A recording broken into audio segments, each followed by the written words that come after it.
No vídeo de hoje eu vou falar-vos de real shit, de real life. Eu vou falar-vos do meu 2020, dos meus planos, dos planos que eu tinha e que foram por água abaixo e dos desafios que eu tive que ultrapassar e como é que os ultrapassei e como é que os contornei. Vá lá, let's go!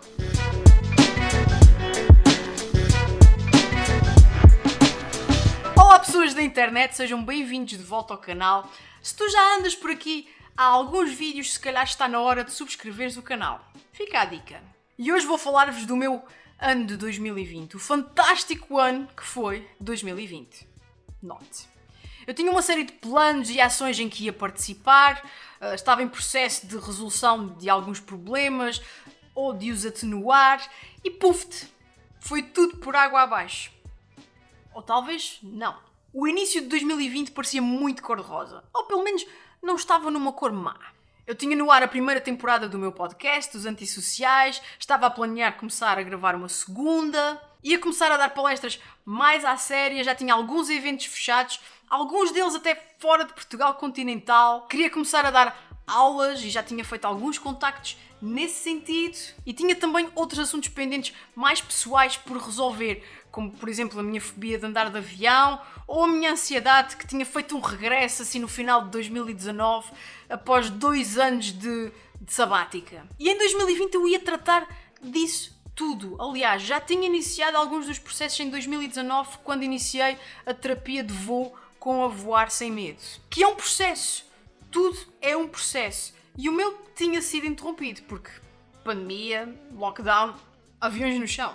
Em termos de palestras e aulas, o ano até tinha começado bem. Em fevereiro fiz a minha primeira participação como formadora convidada na aula de Influencer Marketing da Carla Rodrigues na Lisbon Digital School. Foi o meu primeiro teste como formadora, adorei, correu bem e eu queria repetir. E as palestras também. Em março dei a minha primeira de 2020 no Encontro Nacional de Estudantes Açorianos na Faculdade de Belas Artes da Universidade do Porto. E isto aconteceu na semana em que apareceu o primeiro caso de Covid em Portugal. Foi uma palestra que eu adorei dar, foi sobre o meu percurso pessoal e profissional desde as ilhas até ao continente e o porquê de não ter voltado aos Açores. Foi muito fixe, foi muito emotiva. A minha mãe veio de propósito dos Açores para assistir. Eu estava rodeada de ilhéus, como eu, estudantes, com quem eu sempre quis partilhar este meu percurso porque não foi linear e isso foi ok. Esta palestra foi um verdadeiro sonho realizado. Mas passado uma semana estávamos em casa, em teletrabalho e dali a 2 semanas foi declarado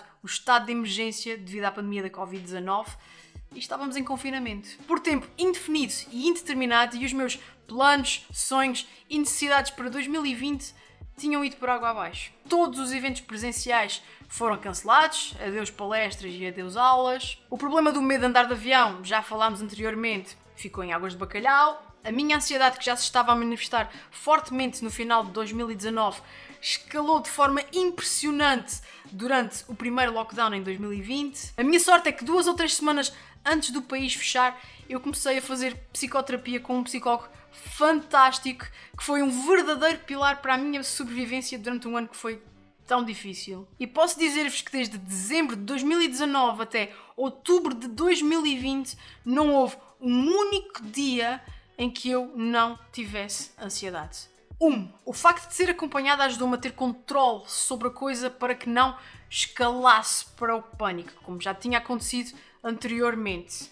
Felizmente em 2020 isso não aconteceu. Esteve sempre no limiar de, mas graças às ferramentas que me foram dadas na psicoterapia, eu conseguia repor os meus níveis de ansiedade. Tinha de estar constantemente a repô-los porque estava sempre a aparecer, sempre. E foi assim todos os dias até à data que referi há pouco, outubro de 2020. Um dia faço um vídeo específico a falar sobre este tema da ansiedade e de que formas de ajuda podem e devem procurar. Ai, o teletrabalho.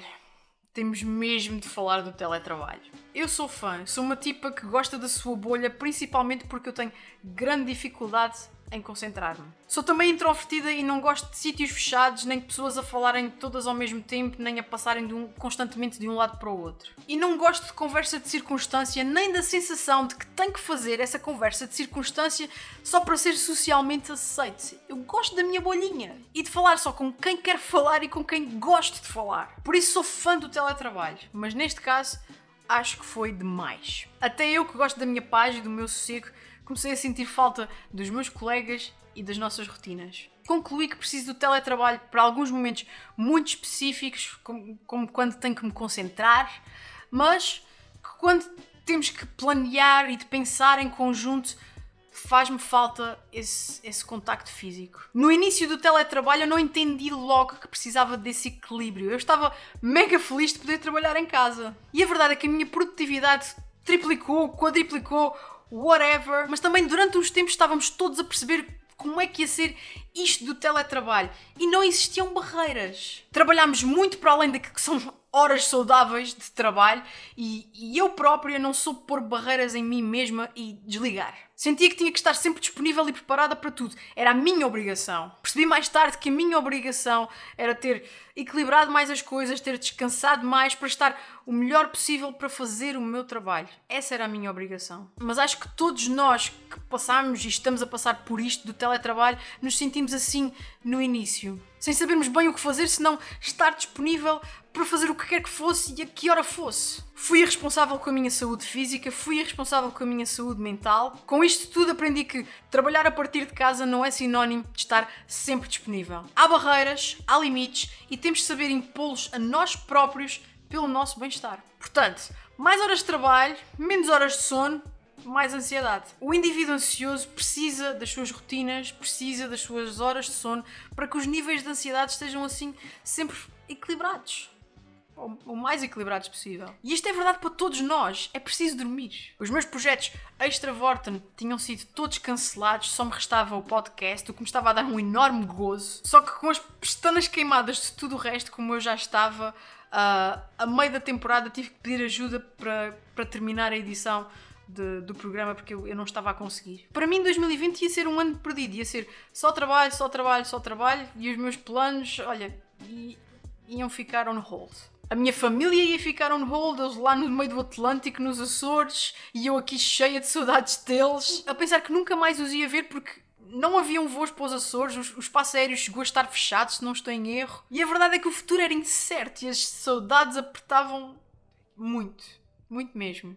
Tudo o que vos referi até agora, pensei seriamente que ia ficar tudo on hold. Só que não. As palestras foram canceladas, as presenciais.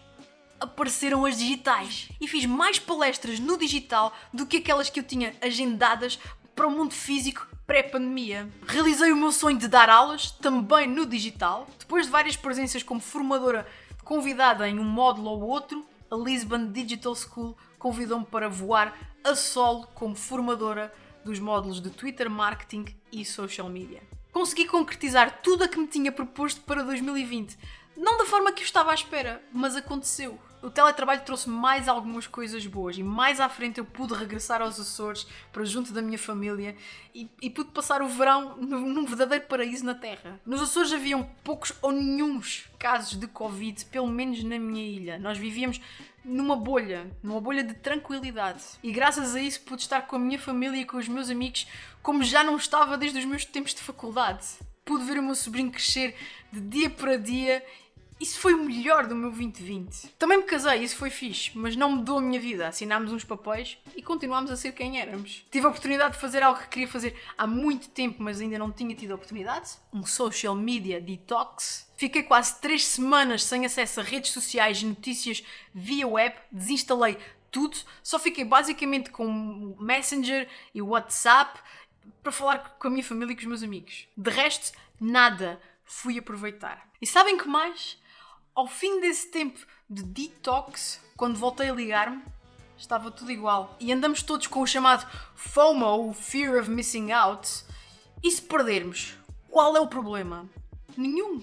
Tudo invenções do nosso cérebro, fruto de um mundo em que somos constantemente bombardeados com informação. 2020 e a pandemia veio ajudar-me a pôr muitas coisas em perspectiva. O tempo passa demasiado depressa e eu não estava a aproveitar o melhor da vida. É fixe construir uma carreira e a vida profissional correr bem, mas aprendi a valorizar a minha família, os meus e o quanto eu preciso deles. É importante não perdermos o contacto connosco próprios.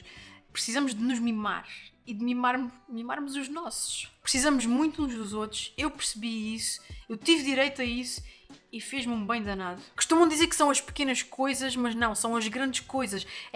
Isto é tudo o que interessa, o estarmos bem, o estarmos com os nossos. Vivermos em paz com quem somos e com as escolhas que fazemos. Só assim, se estivermos bem, vamos estar em condições para ajudar o próximo, a organização onde trabalhamos, etc. Terminado 2020, o meu sentimento era de gratidão. Não pela Covid, claro, mas por todas as oportunidades que eu agarrei graças às circunstâncias da Covid. Às vezes as coisas não correm como queremos, mas isso não significa que corram mal. É tudo uma questão de hábito. E felizmente, nós, os humanos, temos esta capacidade fantástica de nos adaptarmos e de nos reinventarmos. Espero que tenham gostado do vídeo, se calhar foi um bocadinho extenso, mas espero também que se tenham identificado com algumas das partilhas mais pessoais que fiz aqui convosco. Se gostaram do conteúdo, já sabem, subscrevam o canal e deixem aquele like maroto. Deixar like, comentar, subscrever, para além de me dar aquele apoio moral, diz também ao algoritmo do YouTube que mais pessoas deviam estar a ver o meu conteúdo. Por isso, se gostas, distribui amor. Obrigada por terem estado desse lado. Vemo-nos num próximo vídeo. Adiós, pessoas da internet.